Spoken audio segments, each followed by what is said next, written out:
checking out this episode of the Horror Wolf 666 podcast. I appreciate everybody listening and following. It means a lot, so thank you. I also wanted to give a few shout outs to some other killer podcasts out there. You got the Necromaniacs podcast, which is really badass and was pretty inspirational with me starting my podcast, so definitely want to check that one out. You have Faculty of Horror podcast. That one's really cool. So it's the Faculty of Horror podcast when you search for it and stuff. That one's really badass. Definitely want to check that out. You have the Hollywood is Dead podcast, another really killer podcast. I mean, there's so many out there, but the ones I'm telling you about now kind of like set themselves apart with being, extra killer. So, and then you have the Postmortem podcast with Mick Garris. I mean, he's kind of like the king of horror to me. So being able to hear what's on his mind and all the great interviews he has is really cool. So definitely want to check that one out. So I think that's all off the top. Oh, I'm sorry. I got one more. Colors of the Dark podcast. That's another great one. If you like horror, you'll love that one. They talk about recent films. They do like top tens, stuff like that. And they also do interviews on there. So that's another good one to check out. So definitely want to do that. Great stuff there. So, but anyways, enough with the gabbing. My guest today is Spider One of Powerman 5000. I'm pretty sure you know who they are. Like, they've been around forever. Really killer band and stuff. But Spider One also does a lot of things in the horror community since the days of FearNet. So if y'all remember FearNet and stuff, Spider One was a big part of that.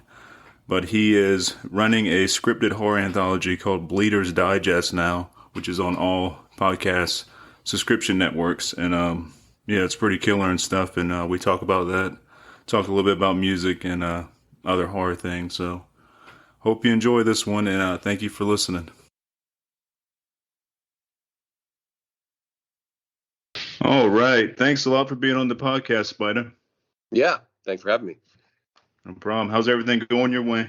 Good, man. It's been extremely busy doing a bunch of projects, and I'm sure we'll talk about some of them today. But it's been good times. And considering that music has grind to a halt this past year, I've managed to keep busy doing other stuff. Yeah, that's a good thing. Yeah, it's been such a crazy 2 years now, going on 2 years, I think, of all this. I think the last show we played was in February 2020, and we're scheduled to play some shows in September, but we'll see. Hopefully the world doesn't shut down again before then. Yeah, I hope not, man. It's nice getting back to somewhat normal things, but they're talking about doing more mask mandates and stuff for even vaccinated people now. So I don't know what the future holds. I hope it's something positive. Yeah, me too. This is it's getting exhausting, trying to figure out life with all this shit, but it is what it is. Yeah, that's true. And I'm tired of living in the Stephen King universe, It's like we grow up, watching dystopian horror movies and sci-fi movies, and it's like, and then we're living it and we just hate it. It's like, it's better to just keep it in the movies, I guess. Yeah, the real thing sucks, that's for sure. So how long have you been doing Powerman for? Forever. We started the band in the early 90s and just have never stopped. It's crazy. It's like, I had no plan of necessarily being a professional musician when I started. It was just something fun to do. It's like, maybe let's try and write a song, it'd be cool. Then it's like, let's try to write, play a show. And then suddenly, 30 years later, here we are with 11 albums under our belt and, been to every state and Europe and China and Japan. And it's like, it's crazy, man. It just turned into a lifelong thing, That's killer. I can remember listening to you back when I was in like middle school, I believe. I think when Worlds Collide came out, that was like my anthem for that year. You know what I mean? So it's like when I was like, man, I get to talk with Spider One. That's fucking cool because fan awesome. Of your music and stuff, and I love what you do with the horror stuff. So that's really awesome. Right on. Do you find like doing the music stuff, is it harder than doing like your horror stuff that you do, like producing and everything like that, or about the same? I mean, it's similar in a lot of ways because it's, when you're writing a song or you're writing a script or you're writing, whatever you're doing, directing a movie, it's sort of like you start with nothing, and then you have a germ of an idea, and then you develop that idea, and then you gotta then now figure out, okay, how do I make this idea into something tangible, something someone can actually hear or watch So, I mean, I think the creative process is kind of the same. I mean, I suppose, there's different levels of, complexity in terms of like the amount of people that you need to involve, the amount of gear you need to involve. So music is pretty simple because it's just generally, four or five guys in a band and, making sure everybody's in tune. But, when you start talking about directing a movie, there's a million moving parts, even for a small film, everything from wardrobe to catering to the cameras to sound to, it's just like, we do a very do-it-yourself approach to all our productions. So, I'm doing 20 jobs on a film. So, yeah, that can be more complicated. But I mean, the idea is the same. You know what I mean? You're just kind of, like I said, just kind of making something from nothing. Right. Yeah, that's what I hear a lot too with other musicians that do the horror stuff as well. And I myself am a musician. I was in a band for about 15 to 16 years, and we finally disbanded and stuff. And I was like, I need something else to do. I need to like throw my energy in my other passions. So I'm like, I'm gonna start writing horror reviews, and I'm gonna do a horror podcast. So Nice. yeah, it's cool to be able to have like other passions you can throw energy at like that. It's cool to have. Yeah, I've always been like the kind of person that loves to do a million different things. I love to paint and draw, and I love music, obviously, and film and TV and writing. And so, I've never been the kind of person that does one thing. Like sometimes you get a guy like, I play guitar. That's all I do. I play guitar. Show me where to stand, what to wear, and I play guitar. But for me, I've always been, even from the early days of Powerman 5000, just like, doing the artwork for the records, designing the clothes, all that stuff. I've always been very hands-on. And to this day, that's just kind of the way I like to do stuff. It's, you just kind of all in, invest yourself all in whatever you're doing. Mm-hmm. Yeah, I found out about the horror stuff from you. This was like years ago when FearNet was around. I know you had like a show on FearNet, I believe, or like a segment you did on there. Yeah, I mean, FearNet, yeah, they reached out to me to, I mean, I don't know if anybody knows what FearNet is, but it doesn't exist anymore. But it started out as a horror website, and then they eventually turned into a cable network that didn't last very long, maybe a couple of years. But it was just, you'd go cover events and do, reviews and, interviews with, whatever stars or directors that were coming out, go to film festivals. And they asked me if I'd be sort of like, I guess one of their on-camera people. And so that was really exciting, man, because it was like, definitely wasn't something I was used to. I was always used to being the one being interviewed and not having to interview other people. But I think having the experience on the other side made it easy for me and fun. And I think for the people I interviewed too, a lot of times I'd get comments like, you don't seem like the kind of person that would be doing this, because it was a certain type of person that, wanted to be a journalist, and it wasn't me. And so it was very relaxed and kind of casual vibe. But through that, I got to meet so many cool people. And, I mean, I got to meet Mark Hamill, Luke Skywalker and all this stuff. And, when we would cover Comic-Con. And so it was really fun to involve myself in that. And then it also, I developed relationships with a lot of people in the horror community, the guys from Bloody Disgusting and Dread Central and all the other. So it was definitely a fun time. That's killer. Yeah, that brings back memories, man. Like being on FearNet, like before, it was kind of before Netflix or around the same time Netflix was coming up. I don't think they were doing their streaming stuff then. Just watching like horror movies off of FearNet for free on my computer. Yeah. Seeing your segment. It was a cool thing, man. I wish it had been able to survive. But yeah, I think streaming networks kind of killed a lot of those early cable channels. Yeah, most definitely. FearNet was also kind of like a prequel to Shudder. I don't know if you watch Shudder, or subscribe to Shudder, but Shudder's pretty much doing that, but it's more all, it's all video and TV shows, and then they also do the Joe Bob show and stuff like that. But for your next I one, have probably Shudder. I help love start that. Shudder. Shudder's great. There's a lot of cool, a lot of great movies on that. A lot of new stuff and a lot of classics. It's definitely a cool platform. Do you follow the Last Driving with Joe Bob Briggs? I haven't. I mean, I've watched it, but I haven't. I haven't watched it that much. But yeah, I should. I just definitely should check that out more.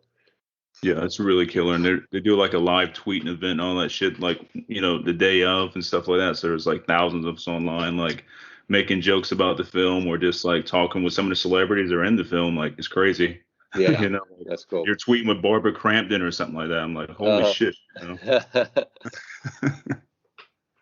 There was one thing when I was doing some research before the podcast and stuff. I didn't know you were involved in Death Valley. That was a really badass show back in the Oh, day. thanks. Yeah, I mean that was my first one of my first. Well, it was definitely my first TV show experience. I mean, I had created this. It's crazy how that came about because I just had this idea of this sort of cops and monsters show, and everybody told me like, oh, you'll never have a show. You have to do this. You have to do that. You have to spend years of being an assistant to this guy and that guy. And I was like, fuck it. Like I don't know. I don't have time to do it the traditional way. And so we just went out with some friends and shot like a cheap trailer for the show, spent like $500, and through some relationships I had, it ended up on the desk of an executive at MTV, and he watched it and he said within 10 seconds he's like, I need this show, and he bought the show and we ended up making it for a season, and it was like such a great experience and such a fun time. And again, one of those things where it's unfortunate that it didn't go more because it was but MTV I think at the time had changed their mandate, so to speak. I remember we were about 3/4 through the season, and it came down that they were switching programming, trying to be like gear 100% female, with teen mom shows and stuff like that. And we were like, oh, we're fucked, we're never gonna get a season 2. But it was a great time, and it was, it made, as a producer and creator of that show, it allowed me to learn so much about all the different departments of making a production like that, whether it be wardrobe or, the writer's room and all that stuff. And so it was like a crash course in learning this stuff, which really helped me when I went on to produce my own stuff. That's killer. I was having a conversation with a friend of mine who also runs a horror podcast. His name's Mike Hill. He's in the band Tombs and also runs a Necromaniacs podcast, which is really awesome. Definitely should check that one out. Yeah, for sure. And we were talking about, man, that movie came up. It was weird too because this was a couple, like weeks ago when this happened. This movie came up. I mean, that TV show came up. Like, man, they need to resurrect that and throw it on Shudder. It'd be amazing. The audience for it would be great. Yeah, I agree. We've tried to, like, right after we were trying to bring it back either on another network or maybe as a feature film, and we haven't been able to do it yet. But you never know. Like sometimes things like have to lay dormant for a while, and then all of a sudden 10 years later, or all of a sudden it's back. Mm-hmm. That would be killer if it did come back, and I think Shudder would be a place for it. We could do that show there and bring back Holliston for another season. That would be cool. That's right. Yeah, and Holliston was on that was originally a FearNet show too, which is kind of cool. Mm-hmm. And I'm just now really getting into Holliston. I guess it was like last year. Whenever Shudder put Holliston on their lineup there, I got into it because for some reason I kind of missed over it back in the day. But I love that show so good. I was like, oh, man, there's only a couple seasons of it. I need more of it, Yeah, for sure. All right. So what things are you working on now?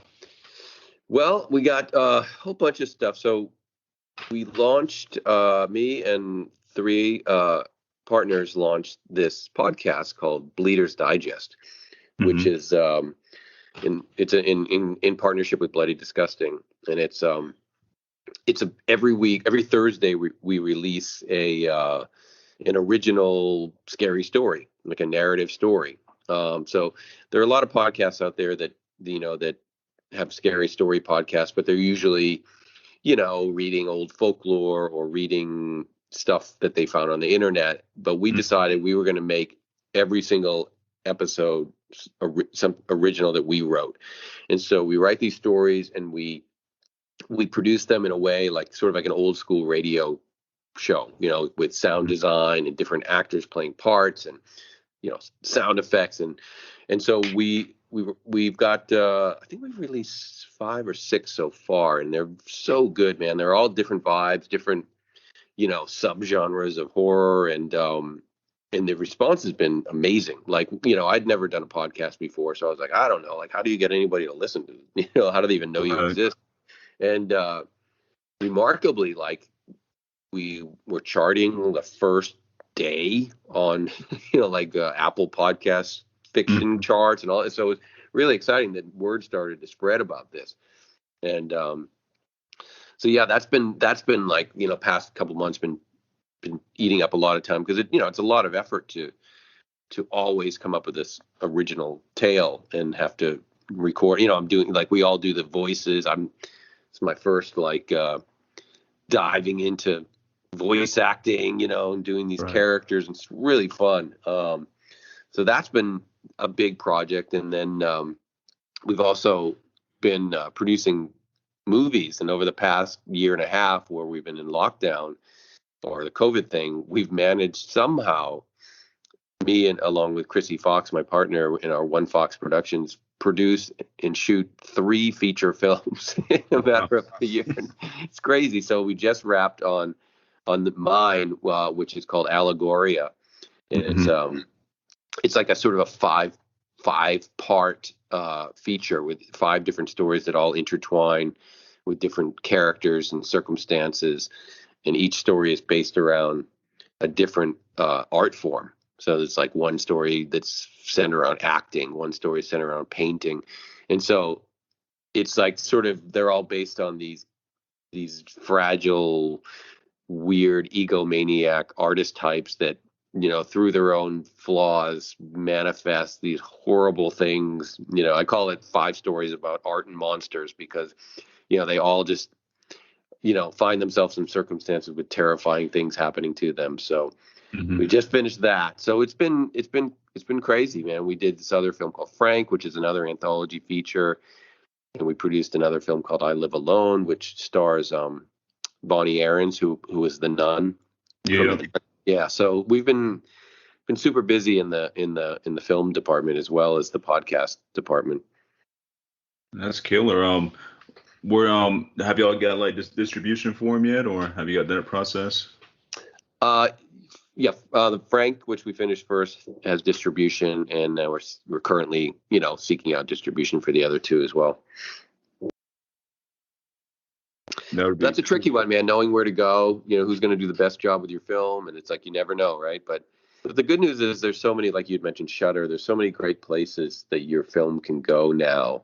It used to be like, if you didn't get it in the movie theater, you were fucked, and it was just, destined to never be seen. But these days, there's great, streaming platforms where people can discover it. It can live there for a long time, and by word of mouth, people can start talking about it, and all of a sudden, you've developed this following for your movie, and that's really what we hope to do with these movies.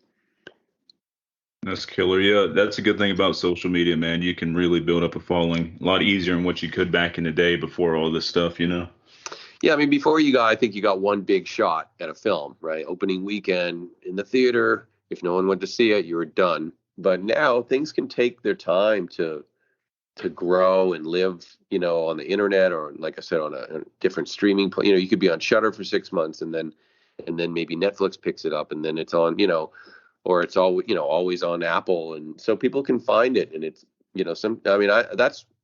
that's how I find movies. Like, I'll discover some great movie and like, holy shit, this thing came out like in 2013. I never knew about that, but because it's out there, you stumble onto it, and it's cool. It's definitely a cool time to be making movies. Yes, indeed. I mean, I still like the movie theater experience, and I'm hoping that stays, strong. Right now it's kind of weak, but it's starting to make a comeback since COVID's dying down a bit. But I just love like how everything's, the ease of access to find stuff, like you're saying. It's so much easier now, and like, so there's so much obscure shit out there that I didn't even know about. It's right there. Yeah, for sure. No, I'm with you. I love the movie theater. Like I didn't realize how like for a while, having not gone to the movie theater for over a year, I was like, maybe you don't need the movie theater. And, But it really is a different experience. We screened Frank, one of our movies, with a small audience. It was like maybe 60 people, and it was such a crazy experience. It was such a different experience, being in a room full of people and people reacting to moments in the movie, laughing or getting scared. And it's definitely like I realized how much I had missed it. I've been just sitting at home on my couch watching movies where I can just pause it or be distracted. And so, yeah, I definitely hope it comes back and becomes more, more like it used to be. I went to see Quiet Place 2 in the theater. That's the first movie I've seen, and it's just so nice to see something like that on that scale, on the big screen. Mm-hmm. I hear good things about that one. Did you enjoy it? I did. I liked it. I mean, it's a big monster movie, but it's well done, man. I think I might have even liked it more than the first one. It's cool. That's good to hear. Yeah, I'm a big monster movie fan, and I'm hearing a lot of good stuff about that one. I enjoyed the first one too. I thought it was an interesting idea. I liked it a lot better than I like Bird Box, which is kind of two similar films. Yeah, it's much better than Bird Box. It definitely, a lot scarier and cooler. Yeah, the book's a lot better for Bird Box, man. I suggest just reading that and kind of possibly skipping the film. Yeah, well, that's usually how it is. Sometimes the books kind of explain things a little bit more than what the films do, Yeah, for sure. Yeah. Also, another thing with movie theaters, like you said, like distractions. That's a big thing for me. If I'm watching a movie, I'm like, oh wait, I need to do some promoting for this or that. And I'm like, I pick my phone up. If I'm in the theater, I'm not doing that shit. So that's another. It's too easy to. Yeah, you're much more invested in the movie theater. Like at home, it's just like, oh, Postmates just arrived. Pause the movie. Like it's very easy to get out of the flow. Whereas when you're in a dark room and there's nowhere to go, it just definitely is a cooler experience. Yeah, most definitely. Speaking of like movies and stuff, what's some cool stuff you've been watching recently? Wow, let me think. I've been watching I'm really bad at remembering stuff. We were watching something last night, but I didn't finish it because it got too late. It's a new vampire movie called Blood Red Sky. I don't know if you've heard of on this. Netflix. Yeah, it's like a vampire on an airplane. But I haven't got through it yet, so I can't give you my full review. But it seemed pretty cool from what I saw. Again, shut the movie off in the middle, right? Like you can't do that in the movie theater. And I was watching those Fear Street, those Fear Street series that's on Netflix as well. I watch a lot of like stuff on Shudder. Like I'll pull up or sometimes I'll watch old 80s slasher stuff just for fun. And then what was I watching the other night? Stuff like, and then I also sometimes dig those like for arty, like Saint Maud, which is was a pretty cool horror movie that just came up. Yeah, so a lot of that stuff. But I mean, I feel like every night I'm putting something new on, just to dive, discover something new.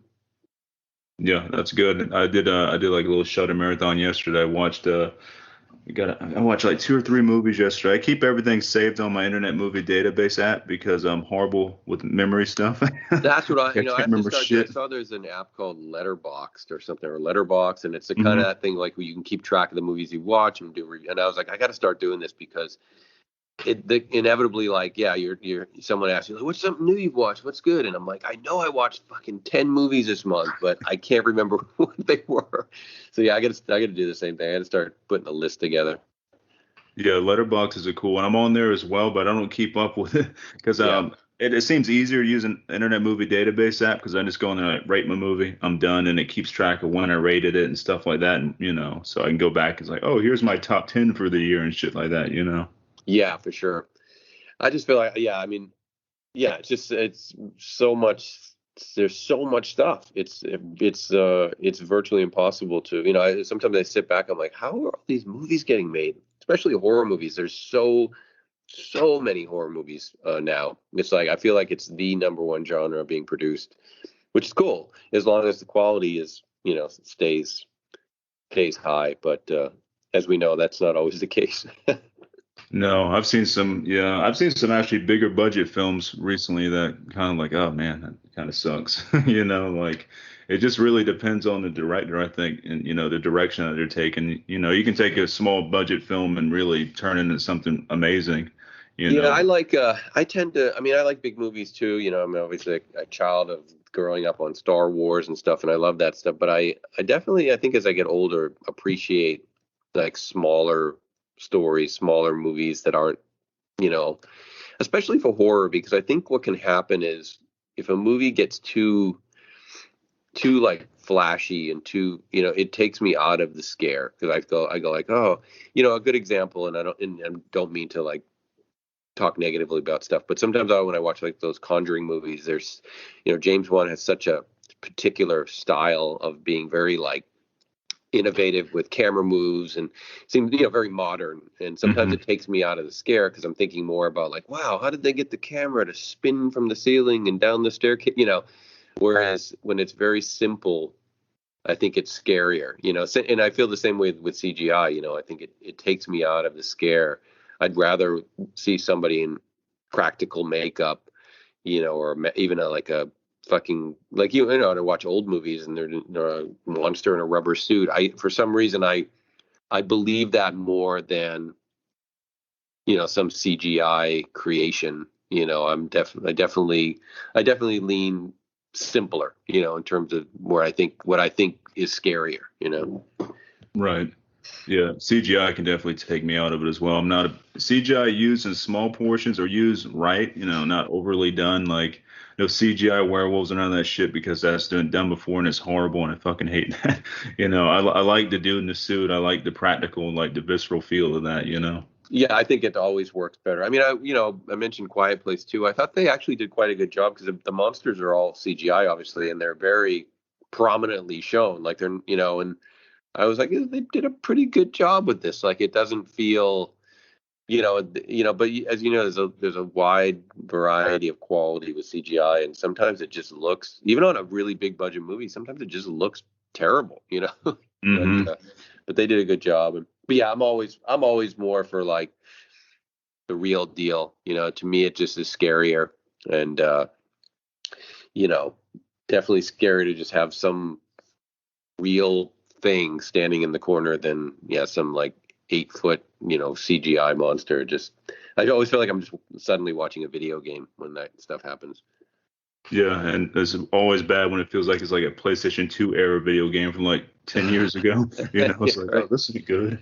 That's what I always tell people. Like, I have a lot of friends who like are interested in making movies, and they always come to me like, I have this idea, and they always have some crazy, big budget that would require like tons of CGI. I'm like, you can't do this, man. Like, it's just not possible. It'll look terrible, and because you don't have the budget, and if you do have the budget, it'll probably still look terrible. Like, just rethink your idea, simplify it, film something that you can actually film, and then you'll probably be very happy with the end result.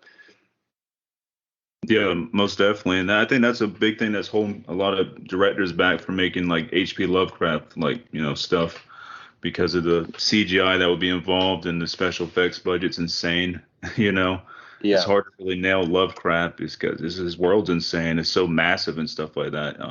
The last good film was Color Out of Space. That nailed it really well. But Yeah. No, besides I that, haven't seen that yet. No, I would definitely want to check that out. I think that's streaming on Shudder, so I definitely recommend it. Yeah, There's some for sure. there's some issues with the director and stuff, but I have to look past that crap and be thankful for the people that actually help make the film. There's a lot of people involved in that. So even It's though a it's a crazy process making a movie. I mean, it's like there's so many things that can go wrong, and so Mhm. if you can just, it's a miracle that like things can even get made. So you got to be forgiving of some things, and it's like anything in life. Until you try to do it yourself, it's easy to be like critical of other people's work, but then like when you actually try to do it, you're like, oh yeah, this is actually pretty difficult. So yeah, you can kind of look past certain things, but that's why for me, I always try to keep it simple. Achieve what you can achieve with your budget and the means that you have, and you'll end up with something really good. Yeah, yes indeed on that. Like growing up, did you have any like horror icons you looked up to? Horror actors, writers, directors? Oh yeah, I mean, like growing up, I was a huge just nut for movies and TV and comic books. And, I feel really fortunate to have grown up in the era that I did, even though now I'm old and I'm like, God damn it, I want to be younger. But like, I look back and I feel like I hit that. I mean, maybe everybody feels this way, but I feel like I hit this sweet spot with pop culture. I'm old enough to where I saw Star Wars in the theater, Jaws in the theater. And granted, I was a little kid, but The Shining, all these movies. And then to grow up in the, as a teenager in the 80s where that, video store culture was so predominant, and you'd go to the video store and you'd head right to like the horror sci-fi section and just look for, you wouldn't even know what you were renting, but you would just look for the coolest artwork, like, oh, Right. basket case, let's rent this, you know what I mean? Or Pumpkinhead. And, it was just such an exciting time to grow up, because it was just, as nice as it is now that everything is just accessible at a push of a button. I really miss that time when you actually had to put an effort into discovering stuff. And Right. but yeah, I mean, back then it was, look, it was also the beginning of the whole slasher phase. So all those movies, like the original Halloween and, Friday the 13th and all that stuff played a big part in my upbringing. Texas Chainsaw Massacre, of course, was a huge one. And then The Shining came out, and all of a sudden I was like, whoa, like horror movies can be like more, and I think that one had a big influence on me, and becoming a huge Stanley Kubrick fan of just all his stuff. And just that you can, you take a genre that you thought was just supposed to be, kind of like a lesser genre, and all of a sudden it's like, wow, this is the greatest movie ever. You know what I mean? Right. But yeah, so all that stuff had a big influence on me. Yeah, you grew up in a great time, man. Like all the killer horror that was out during then. I mean, that's crazy. Yeah, and I loved, I was a big science fiction fan as well, and still am. And so then when like Alien came out, and I got to see that in theater, and then now I'm like, holy shit, this is like sci-fi and horror combined. And that was that. I remember and it was legitimately scary, because we had come off the Star Wars era where the sci-fi was just kind of like fun and adventurous, and all of a sudden Alien came out, and it was like, wow, like this is a this is a different thing here. Like this is Right. dark. So that was instantly became one of my favorite movies. Yeah, Alien is great. That's up there my probably top 20. I like Aliens a little bit more. I don't know why. I guess it's more action than it is horror, but it's still, I don't know, it's just, I like it a little bit better. It just edges out just a little bit, but both of them are great films. Yeah, they're both really great. I mean, I guess it just depends on your vibe. Like, yeah, this Aliens is a bit more like adventurous and action, and then Alien is much more, I think, just almost like a traditional horror movie. So hmm What would you say is your like well, I wouldn't say your all-time favorite because those are always hard to ask people because man, people have a bunch of different favorites. But if you had to like narrow it down like five, like what are some of your favorites? favorite movies Like or horror movies? horror movies, horror movies. Oh, I mean, that's not that hard. I think, I mean, no particular order, but definitely The Shining is one of my favorite horror movies and favorite movies of all time. I love the original Texas Chainsaw. I love, as I said, Alien. I mean, one of my all-time favorite movies of all time, and I don't know if you'd consider it a horror movie, but it does have horror elements, is Jaws. I mean, I probably have seen Jaws 200 times in my life. It's Yeah, I just, love Jaws. I you consider that a know, horror movie. Yeah. yeah, I mean, I love stuff like that. I love character-driven stuff where I feel like the scares are just a bonus. You know what I mean? Like I always say about Jaws, it's like I don't even care if the shark shows up because I'm so invested in these three guys on this boat and their dynamic as people and the adventure that they're on. And same thing with Alien. Like the crew of the ship is just the characters are so compelling that the alien's just a bonus. The hmm Shining, same thing. Like the so I definitely lean towards character driven stuff. So those definitely some of my favorites. I'm sure there are others I'm forgetting, but in terms of like classic stuff, and I do enjoy like old school. I love like obviously like old Hitchcock stuff and Psycho and even like campier. I mean, maybe it wasn't campy at the time, but old like 50s and 60s stuff that, sci-fi horror, like, The Day the Earth Stood Still and stuff like that. I just love that kind of stuff. Yeah, that's a strong list there. Like, yeah. Were you also a fan of The Exorcist growing up too, or? Yeah, well, The Exorcist is a funny one because I'm old enough to remember when that came out. And so here's the crazy, like, there's never been a movie, because when I was a kid, I watched anything. Like, my parents didn't really supervise our content that we watched. So I would be watching like A Clockwork Orange at 10 years old and whatever, like it didn't matter. Like, so The Exorcist, there was this, I think I was probably 10 years old or younger. I don't remember. So this start hearing this rumblings of this movie coming out, The Exorcist, and it comes out, and then there's all these stories about people like passing out in the theater and getting, and so a friend of mine at the time, apparently his mom went to see it, and she was very religious, and apparently she basically had a nervous breakdown from watching the movie. So now this thing's like, holy shit, what is this movie?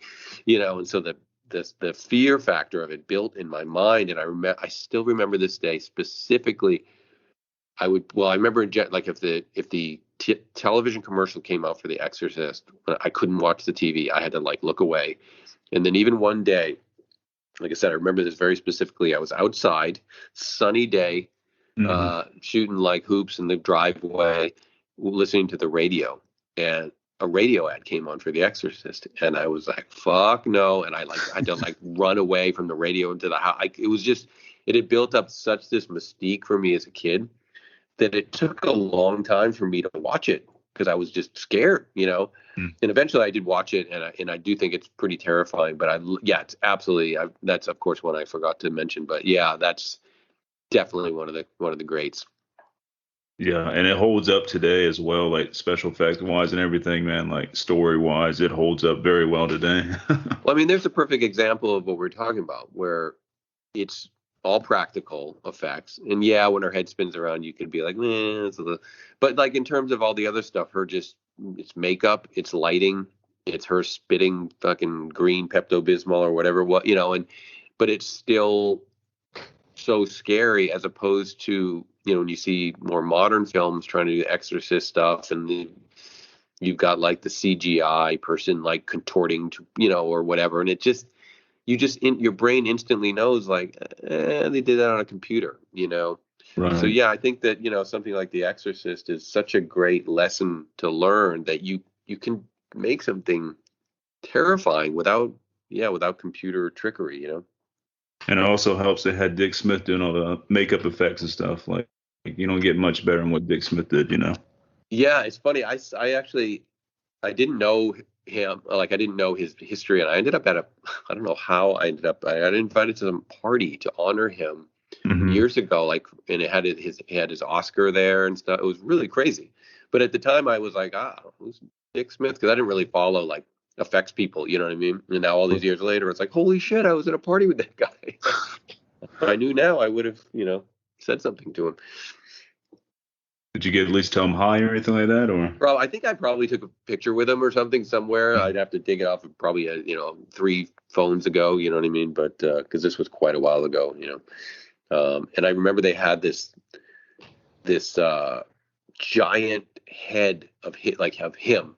I don't know if he did it or somebody. It was crazy. It was like this massive head sculpture. It was really cool. Like, it looked super realistic. So that was pretty awesome. Yeah, that's killer, man. That's a once in a lifetime experience there, Yeah. A film that kind of did what Exorcist did to you was Child's Play, because as a kid I had a My Buddy doll. I don't know if you remember those. Yeah. Dude, oh man, that movie fucked me up forever. I would try to watch it, and I can make it like halfway through because when Chucky comes on scene and stuff like that, I'm like, that damn My Buddy doll I had looked exactly like Chucky. So I took that shit and buried it in a closet and a whole bunch of clothes and stuff. It's like, amazing. I swear I would see that thing come out the closet. It's so funny, the things as a kid that will get in your head. You know what I mean? Like that. Now you look back on your list, like, why was I afraid of that? But yeah, when you're a kid, your imagination is just so vast that the weirdest shit can fuck with you for life, I totally miss that too. Like, thinking everything's magic and all when you're young like that, like all the like different possibilities that could exist in the world, oh, there's werewolves outside probably, and then you get older and all the magic kind of disappears. Although now, it's like, hey, who knows, man? I've as an adult experienced some things that I'm just like, wow, like some ghost things that I'm like, holy shit. Like I've always been a guy that's like, I don't know, yeah, maybe they exist, but I've had some experience where I'm like, yes, 100% absolutely exist because I've had some things happen to me that have been like undeniable. And then Hmm. now you have all this UFO stuff coming out with the government. You're like, holy shit. Now, so there's some real life stuff bubbling that is kind of terrifying and that, you never know what's out there, man. No, that's true. Yeah. And I'm a skeptic, but I still hold like, some place for like shit to really exist. I'm not saying they don't exist, especially when it comes to aliens and stuff like that, man. We can't be the only things in the whole fucking universe, where there's universes on top of universes and shit. Yeah, I think you have to be open to, to me, like the best answer for most stuff is like, just, yeah, I don't know. Absolutely possible, like, because who knows what craziness lies right next to us in a different dimension that we can't see. And, I mean, the universe is a very bizarre, unfathomable thing that it just, who knows, it's crazy. Like what we think is real and possible and might not even be close to what is actually happening. You know what I mean? Right. Yeah, you got to keep an open mind. I'm not a big fan of like super closed-minded people, man. Like, come on, let's give it a chance. You never know because nobody fucking absolutely knows yes or no about anything. Yeah, I think that we know so little about our own world and our own existence that, you know, I mean, just think about in the short period of time that humans have existed, the amount we've discounted and learned that, we used to think they were just like gods of thunder and things like that and just whatever, we had no idea how anything worked. And all of a sudden we're like, holy shit, we're finding out all these things. And I Hmm. feel like we're not even close to knowing anything. Yeah, we don't even know half the shit that's in our oceans, man. Like, I think we only discovered or actually like charted like only like maybe 50% of the oceans or something like that, or maybe less. Like, we don't even know Yeah, really what's down there. exactly. Could Exactly. be the old ones down there waiting to come back up, Lovecraft stuff. Probably. Yeah. I don't want to be around for that though, man. I like to see them and stuff, but just don't kill us all. Yeah, exactly. It's like, like I said, we all love this stuff on our entertainment, but when we're faced with it, like, coronavirus, we're like, no. you know, we go see Mad Max and we're like, it'd be cool if the world was really like that. And it's like, well, don't. You might get it. You might get what you wish for and be really bummed out. Yeah, you don't want that. That's for sure. Like, I had an incident where we lost our AC for like 2 weeks, and I was like, all right. When I was young, I was like, yeah, Mad Max, I got this shit. But yeah, going without an AC for 2 weeks, yeah, I'm good. No Mad Max shit for me. Bring back my AC and Yeah, stuff. right. Well, it's like the internet goes out for 10 minutes and you start panicking. You're like, Oh how yeah, would it's the worst, man. Like, fuck. how would you exist? Yeah. Yeah, Yeah. so we're kind of spoiled now, as it is. If we go back to the primitive, we're all gonna be in a lot of trouble. Yeah. Only a handful of us that will survive. Yeah, and I'm too hairy for this hot world, I can't be Uh, dealing with shit. I hear you. Yeah. But yeah, man, going all this shit that's going on now, it reminds me of The Stand. So going back to rewatch The Stand is a different experience. Yeah, for sure. Like I look at it a whole lot differently. I'm like, oh, I don't know about this anymore. Still a great movie and great book and everything, but so yeah, I don't want to be living that shit. Nope.